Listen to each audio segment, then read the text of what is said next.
दोस्तों, आज की कहानी है छोटे भैया। माँ अगर जायदाद नहीं भी देगी तो कोई बात नहीं, मुझे नहीं चाहिए।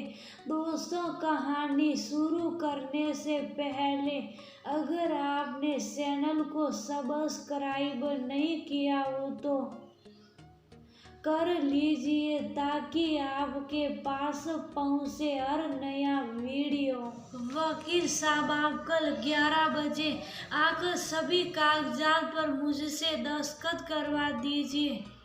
इस काम में मैं और देर करना नहीं चाहती। अपनी बात पूरी करके सुमित्रा जी फोन रख ही रही थी। दूसरी तरफ से आवाज आई, लेकिन मैडम, इसमें आपने अपने बड़े बेटे को तो कुछ भी नहीं दिया है। ये सोचना आपका काम नहीं है, उसने तीखे स्वर में जवाब दिया और फोन पटक दिया। सुमित्रा का मन बीते कल को याद करने लगा जब वह इस घर में ब्याह कर आई थी तो उसके पिता विक्रांत का एक उनकी पहली पत्नी से बेटा था।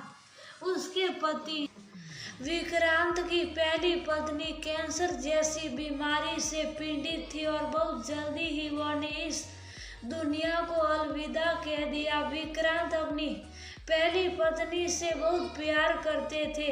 वह दूसरी शादी नहीं करना चाहते थे, लेकिन अपने बेटे विक्रम के लिए उनको एक माँ चाहिए थी, क्योंकि बिजनेस और घर संभालना बहुत मुश्किल था।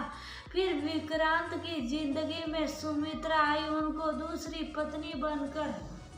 विक्रम सुमित्रा में ही अपनी माँ को देखता और सुमित्रा भी विक्रम को बहुत चाहती। फिर धीरे धीरे वक्त गुजरा। सुमित्रा का भी एक बेटा हुआ, विक्की। उसके बाद सुमित्रा ने विक्रम पर बिल्कुल ध्यान देना बंद कर दिया, लेकिन विक्रम तो सुमित्रा को ही अपनी माँ मानता था और हर वक्त माँ माँ करके आगे पीछे दौड़ता रहता। लेकिन सुमित्रा ने विक्रम को भुला दिया। अब उसकी ममता बस अपने बच्चे के लिए थी। ये सब विक्रांत को अच्छा नहीं लगता। एक दो बार उन्होंने सुमित्रा को एहसास करवाया, लेकिन कोई फायदा नहीं हुआ। उनके रवैये में कोई बदलाव नहीं हुआ, लेकिन विक्रांत के लिए दोनों बच्चे बराबर थे। उन्होंने कभी अपने बच्चों में भेदभाव नहीं किया। किस्मत को कुछ और ही मंजूर था। एक दिन विक्रांत ऑफिस टूर पर गए तो फिर वहां से उनकी बॉडी आई। एक दुर्घटना में उनकी मौत हो गई थी। अब तो सुमित्रा जी का जुल्म और बढ़ गया विक्रम के लिए, लेकिन विक्रम ने कभी ऊप नहीं किया। सोचते सोचते सुमित्रा जी नींद की वादियों में कब चली गई पता ही नहीं चला। अगले दिन जब वकील साहब कागजात लेकर आए तो सुमित्रा ने उन्हें बैठक कक्ष में बिठाते हुए 1 मिनट में आती हूँ कहकर अपने बेटे विकी को बुलाने उसके कमरे की ओर चली गई। दरवाजा बंद देखकर उन्हें खटखटाना सहा, लेकिन कमरे के अंदर से बड़े बेटे विक्रम की आवाज सुनकर वह रुक गई। विक्रम कह रहा था, छोटे, हमें बड़ों के मामले में दखल नहीं करना चाहिए। आखिर वो हमारी माँ है, उन्हें जिंदगी का अनुभव है, सारी सही गलत को बहुत अच्छी तरह से समझती हैं। तुम बेवजह ही परेशान हो। आपकी तो सौतेली माँ है ना भाई, तभी तो पिताजी की संपत्ति से आपको बेदखल कर रही हैं। आप बात को क्यों नहीं समझ रहे? भाई की बात को काटते हुए धीमे स्वर में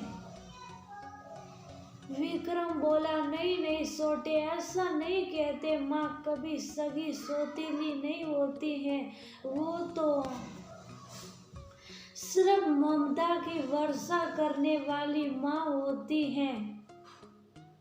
तुझे तो याद भी न होगा छोटे, बचपन में मेरे बीमार पड़ने पर माँ घंटों मेरे सिरहाने बैठे रहती थी। दिन रात अपने कृष्ण कन्या से मेरे ठीक होने की प्रार्थना करती रहती थी। पिताजी के लाख मना करने के बावजूद कि मुझे नुकसान करेगा, वो मेरी रोटियों में मक्खन सुपर देती थी। अब आज अगर कुछ नहीं भी देती हैं तो क्या हुआ, उनसे मिली ममता की दौलत बहुत है मेरे लिए।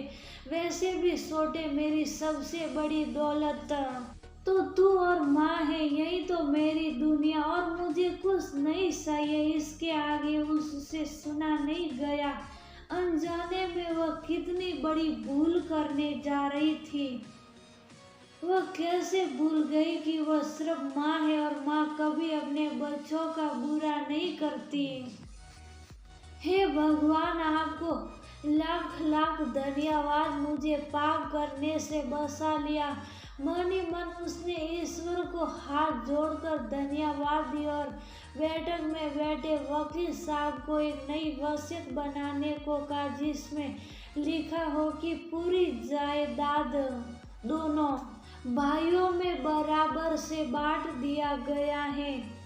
आज उसको एहसास हुआ बच्चे बच्चे होते हैं। उसने कैसे सौतेला और सगा समझ लिया। सुमित्रा एक शाम विक्रम के कमरे में गई और उससे गले लगाकर बहुत रोई। बेटा मुझे माफ कर दे, मैंने तुझे अकेला कर दिया। विक्रम माँ के रोने से तड़प गया। माँ, बस आप मेरी माँ हो, ये सगा सौतेला कुछ नहीं होता। सुमित्रा ने सोचा वह कितना पागल थी, अपने राम जैसे बेटे से भाग रही थी, लेकिन अब वक्त रहते उनको एहसास हो गया था और सुमित्रा जी ने अब सब कुछ सही कर दिया। अपने दोनों बच्चों राम लक्ष्मण के साथ खुशी खुशी रह रही थी। आज उनको समझ आया, बच्चों के लिए माँ बस माँ होती है, कोई सगी सौतेली नहीं।